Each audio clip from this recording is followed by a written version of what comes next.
ni sudah mati lah. Elah lagi segitu. Biar on ture riya ko kana bayi jallata Sydney sujud ewa daga levi biya de mete. Ishi amma riya ke kana jinjir tamore akame me sabni ko dagane. Amma riya ko sabiya sana waji wala bindira. Namoonni yeroon isa wajji namoonni yeroon isa wajji wadhabee hundumtuu natti murteesse garuu akka waan an balleesse namni ufee maaliif istedhee na gaafatan jiru namoonni hundumtiyyuu balleessaan ishee bukkeedha naan jedhan natti murteessan garuu ani balleesse tokko akkati mucaa kana wajjin haasoftu maatiin beeku sagaleen hin jiru sagalee jedhaa jiru sagaleen nagama sagaleen hin jiru sagalee okay jira jedhaa ishi akkati mucaa kana wajjin haasoftu maatii firoonni kee biyyi kee beekaa jechuudha faasiliitu beeku malee abbaa harmeen kiyya itti meera haadha kunan jaalladha hundumaatti nan odeessa isheen ni beekti obboleessi koo tokkos ni beeka ture. Erga mucaa kana jaalattee waadaa galtee fi erga biyyi beekee maaliif mucaa kana dhiisuu maaliif dhiifteme riyaa dhugaa riyaa baay'ee jaallattu kana maaf dhiifte? Mucaa kana dhiisuuf ani waan tokkoyyuu karoorsee hin beeku. Isarraa galagaluufis takka ani yaaduma isaayyuu hin qabu ture. Garuu akka tasaa gaaf tokko akka sila sittiin isinitti hime warra geessaniittu warra nageenya immoo warra isiniin deebi'a. Abjuu kootiin nama anaaf isa gidduu rafuun argaa. Achi booda abjuu kana isatti himennaan illee innillee baay'ee na'ee aare. Ani garuu yaada koo keessa naannessine yeroo sana jechuudha. Inni isa garuu sammuu isaa kee deddeebi'a. Reef naa gala maaliif akka inni sammuu isaa kee deddeebi'e yeroo sana naa galuu baatus. Achi booda otoo hin turiin booda silkii naa bitanii silkii qabadhee tananii jalqaba waastaappiin banadhe. Waa gaafa waastappii banadhu guruuppii tokko keessa nagashanii adaadaan koos jirti achi keessa ijoollee biyya kooti ani garuu hin beeku isaaniin. Isaan keessaa intalli tokko maqaa ishee dha'uu hin barbaadu. Ufteetu ani si beeka biyyatti gaaf tokko wal dhagarree aniifate jettee anillee yaadachuu hin dandeenye garuu ishi baqqaadheen duukaasee garraamii fakkaatti bakka yeroo haasoftu nama waa tokkoyyuu beekuun fakkaattu. Nan jaalladhee nanis baay'ee tokko natti tolte.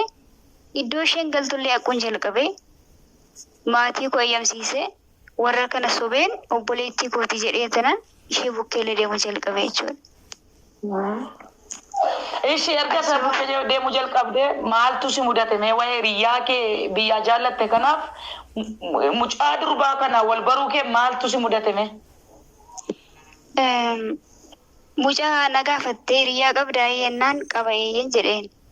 Naani dhiisii nama kan biraa siin fidaa jetteenaan lakki waadaa galee fi waan dhufeef ani dhiisuu hin danda'u jedheen. Maayyoo waaqayyoo keessa hin qabatee maal gootaa jette. Gaa'ila waaqayyo keessaa hin qabne ani hin fedhu garuu yoo waaqayyo keessaa qabatee immoo gaa'iluma kooduu kana dhaabbadha jedhee yaadaa jiraan jedheen. Innaan yaada koo hundumaan irraa fudhattee sodaa waaqayyoos immoo laphee koo keessatti agarteetu ganama barii halkan hirribaa otoo ani hin ka'iine silkii Itoophiyaa banattee raajii mitikuu jettee banatteetu ufseetu bilbila korraa galte. Maal goote silkii Itoophiyaatiin raajii mitikuu jettee sitti bilbilti. Gaa sitti bilbilte sagaleen ishee akkami dura? Miisajjiidha malee sagalee na dhageessistu sagalee ishee wandaan waliifis irratti cufti. Achi booda ani raajii mitikkuun jedhama silkii kee guruuppii keessan baafadhee waaqayyotu sitti na erginaan jette. Intalli goddanyaa kee kun waaqayyotu sitti na erge jettee ishee mati beektu sobee akkasitti dhufaa jechuudha.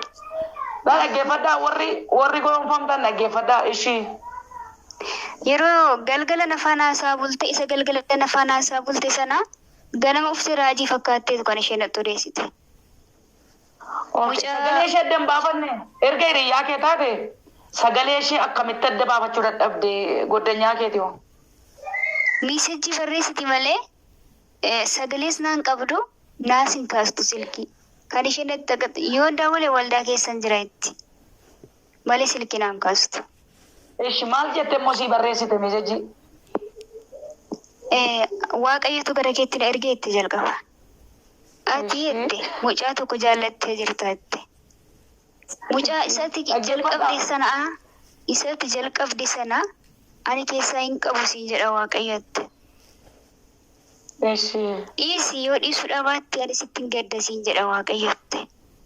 Keessa mataa kootii qabee hanga qeensa miila kootti baqa waan ta'e na kee fiiginanne maal jechuudha kan jedhus na dinqee. Achi booda goddanyaan kun bukkee jirti. Kuma ishee jedhamti kume kootu hin jedheen. Uftee miishaji kanatti agarsiisnaan daroo kootti natti agarsiisin kan na sodaadhaan jette. Achi booda maaloo kuma ishee maalan jedha mucaa namaatiin ennaan. Daraartuu natti hin dubbatiin siin hin jedhetti na baqatti gola keessa jechuudha malee. Abattee deebii tokko hinaaf hin laatu turte. Achi booda isheedheen harkaa fudhachuu jalqabe.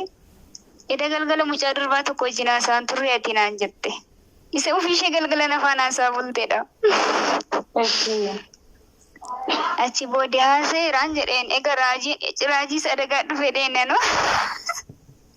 Elaa hiriyaa seeti dhaggeeffadhaa hiriyaa seeti barreeffamaan hojii haasofti edee hojii haasoftee kaate ati mucaa durbaa tokko wajjin haasa'an turreettee gaafatti amansiisaa jirti jechuudha eeyyee jedhaa jirti ishii. Achi booddee mucaa ilaameetti isa kana dhiisi kun na biraa miti siif hin ta'u kan kee laga gamasiin jedha Waaqayyotti. Ani immoo dhugaa dubbachuuf Waaqayyoon na sodaadha wallaalumas qaba. Waan isheen dubbattu tokkollee hin shakkine. Achi booddee ishi bakka ishi bilookii nan godha amman jedhee bilookii godhisi jette.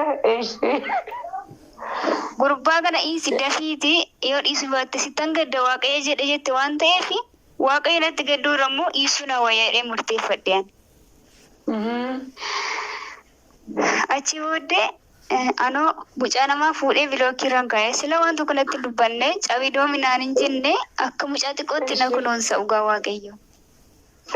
Achi booddee mucaa fuudhee bilookiin goeen dhufee wallaan irraa na dhabee maraatii ijoollee riyyoon sanatti daawwalu gaaf sanatti dubbata Waaqayyo dhiisinaan jedhee waan ta'eef hin barbaadu ani jedhaani. Dhaggeeffannaan barumsa guddaadha kun. Xinnaan isaa dhufu guddaan isaa dhufu ijoollee riyyoota isaa shamarranis illee natti ergaa dhiirota natti erga. Anoo Waaqayyotu dide waan ta'eef hin barbaadu Waaqayyo sittan gaddanaan jedhee deebisaa. Maaliif na sodaadhe bakka oguma Waaqayyo dubbatan seechi booda ilaameette kan maaddii koo irraa nyaatee guddate kan mana koo keessaa hojjetu ani siifan kenna siin jedha Waaqayyotti. Nanna amma garuu dhugaa nanna agisee yaadadhu waan yeroo sana narratti ta'e. Achi booda kan isa biraa ta'e naaf haa ta'u anaafuun jedheen. Suuraa mucichaa immoo dura naa ergiteetti. Mucaan kun qal'aa magaala dheeraadha xiqqo. Achi booda suuraa isaa qabda maqaa isaas beekta waan ta'eef isa jaalla mucaa tokko naa ergi suuraa isaa maqaa isaas natti meette. Maqaa mucichaas dhabuun barbaadu asirratti ijoolleen tarii isa beekan jiraachuu danda'u. Achi booda maqaa isaatti nimee suuraa isaas na ergeefi. Ela kunoo kana inni Waaqayyo siif kenne ela kunoo isa kana jette. Nan gammade gaanii yeroo sana. Maaliif gaa'ela koo Waaqayyo isa dheeradhe. Atama Waaqayyotu natti maarateetu hin gammadde. Dhugaa nan gammade baay'ee gammade bakka. Waaqayyo waa'ee koo dubbatee gaa'ela koo ijaaraa jira kan jedhu ani uf jajayyuu uf nan dadhabee bakka sanattis kanattis uf jajuun jalqabeen. Achi booda anoo eeshi bakka jedhee tananii haqee immoo isheettan odeessa barra. Haqee isheettan odeessa. Ishee masii barreessitutti ati himta. Dhaggeeffataadha nama Waaqayyo akkas naan jedhee hawwii jedhee tanan. Waaqayyo akkas naan jedhee tanan. Suwasan jaan maaliif Waaqayyo natti dubbate ganaan? Achi booda gurbaa kana wajjin wal barsiiste. Gurbaa kana wajjin wal barre isa si dirqamaan fidde fakkaata ani hin beeku ammallee gooftaatu beeka. Achi booda fiddee walitti nu hiite. Waaqayyo wangeela gidduu isaanii kaa'ee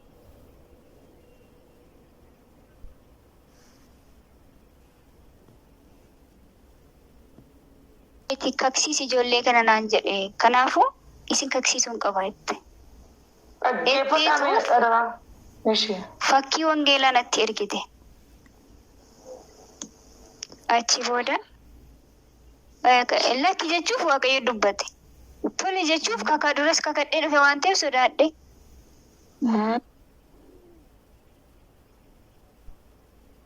Waaqayyo maaliif na uwwe? Bakka immoo na kakadha gadiin na uwwe moodhee tole hin jedheen. Fuuteetu guruuppii silkii walitti hiitee waaqayyo waadaa waliif galaa jedhee naan jedhe raajichoo jedhee naqee isheetti odeesse. Tole jette. Tole jettee achi booda isheen gammaddee barkanan tole jeeyyu. Achi booda fuutee guruuppii walitti hiitee ijoollee hiriyoota isaa nama lama isa ishee fi ana nama 5 jechuudha. Kan arge